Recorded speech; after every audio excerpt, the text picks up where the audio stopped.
নির্মলার বাজেটে উপেক্ষিত উত্তর পূর্ব আজকে এই বক্তব্যই বা বিস্ফোরক মন্তব্য করলেন পাতালকন্যা জমাতিয়া। ত্রিপুরার রাবার কেন উপেক্ষিত প্রশ্ন তুলেছেন জনজাতি নেত্রী। আজকে যখন বাজেট উত্তর পূর্বের নজর ছিল যে কোন কোন বিষয়ে উত্তর পূর্ব লাভবান হবে এই বাজেট থেকে, তবে সেই জায়গাতে সকালে কৃষি নিয়ে ঘোষণা দিলেও উত্তর পূর্বের জন্য বিশেষ কোনো ঘোষণা নেই। বিস্ফোরক অভিযোগ করলেন পাতালকন্যা। রাবারকে কেন উপেক্ষিত করা হলো, বারবার এই একই প্রশ্ন তুললেন পাতালকন্যা জমাতিয়া। কি বক্তব্য তার, কি অভিযোগ শুনুন। अभी कितना तो दिया गया 30 कितना तो कैंसर का बारे में कितना तो रिलैक्स किया गया। इसमें जितना भी रिलैक्स किया गया वो एक स्पेसिफिक कैटेगरी बीमार को देख के करना पड़ती है।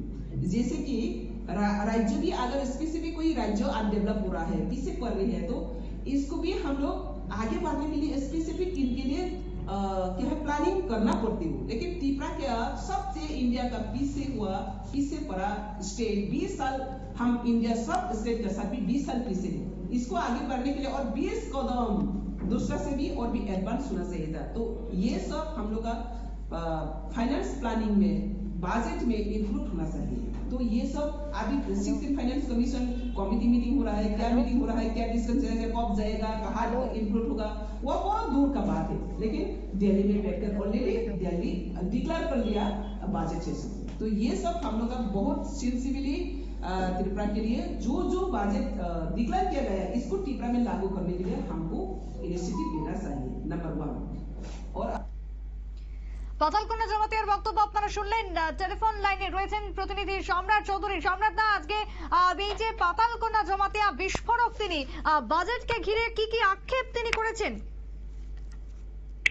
একদম সত্যি, আজ পাতালকন্যা জমাতিয়া বাজেট পেশ করার কিছুক্ষণ পরপরই কিন্তু এক সাংবাদিক সম্মেলন করে কিন্তু তিনি ভীষণ রকম প্রতিক্রিয়া ব্যক্ত করেছেন। তার সরাসরি অভিযোগ যে এই বাজেটে উত্তর পূর্বাঞ্চলকে ভীষণ রকম ভাবে বঞ্চিত করা হয়েছে এবং উপেক্ষা আসামে একটি মাত্র প্রকল্প দেওয়া হয়েছে। তাছাড়া নর্থ ইস্টের উত্তর পূর্বাঞ্চলের যে বাকি 7টি রাজ্য রয়েছে কোন রাজ্যের জন্য আলাদা কোনো প্রকল্প ঘোষণা করা হয়নি।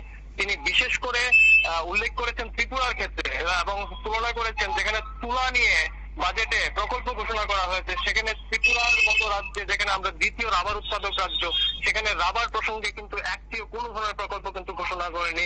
এবং সেই প্রতিক্রিয়া ব্যক্ত করেছেন পাতালকন্যা জমাতিয়া, যিনি কিছুদিন আগ পর্যন্ত বিজেপির সহসভাপতি পদে ছিলেন এবং পরবর্তী সময়ে তাকে দল থেকে বহিষ্কার করা হয় রাজনৈতিক কারণে। এদিকে সন্ধ্যায় কংগ্রেসের তরফ থেকে প্রতিক্রিয়া এসেছে, কংগ্রেসেরও একই বক্তব্য। রাজ্যে যেখানে সবচেয়ে বড় সমস্যা হচ্ছে কর্মসংস্থান, সেখানে রাজ্যে ত্রিপুরা সহ উত্তর পূর্বাঞ্চলের কোন রাজ্যের জন্য কোনো প্রকল্প ঘোষণা করা হয়নি।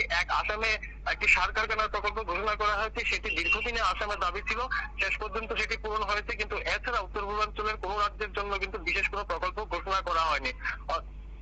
উত্তর পূর্বাঞ্চল যে উপেক্ষিত তা কিন্তু এখন একে একে শাসক দলের যে যিনি প্রাক্তন সহসভাপতি তার মুখে এই ধরনের অভিযোগ, কংগ্রেসের অভিযোগ, সব মিলিয়ে কিন্তু উত্তর পূর্বাঞ্চলের নিয়ে যে বাজেটে বিশেষ কিছু উল্লেখ নেই তা নিয়ে কিন্তু উত্তর পূর্বাঞ্চলের মধ্যে কিন্তু ভীষণ রকম প্রতিক্রিয়া দেখা দিয়েছে। সুপ্রীতি, একেবারে তাই। ধন্যবাদ তোমায় সম্রাট দা। অর্থাৎ বাজেটে একাধিক ঘোষণা না হওয়ায়, উত্তর পূর্বের জন্য বিশেষ কোনো ছাড় না থাকাতে কার্যত পক্ষে ক্ষোভ প্রকাশ করেছেন জনজাতি নেত্রী পাতালকন্যা জমাতিয়া। তবে এই ক্ষোভ প্রকাশের পর তিনি আদৌ কি কোনো পদক্ষেপ নেবেন, কি হবে পরবর্তী সিদ্ধান্ত পাতালকন্যার, যাদিকে নজর রাখবে সকলেই। ছোট্ট বিরতির পর ফিরছি, সঙ্গে থাকুন।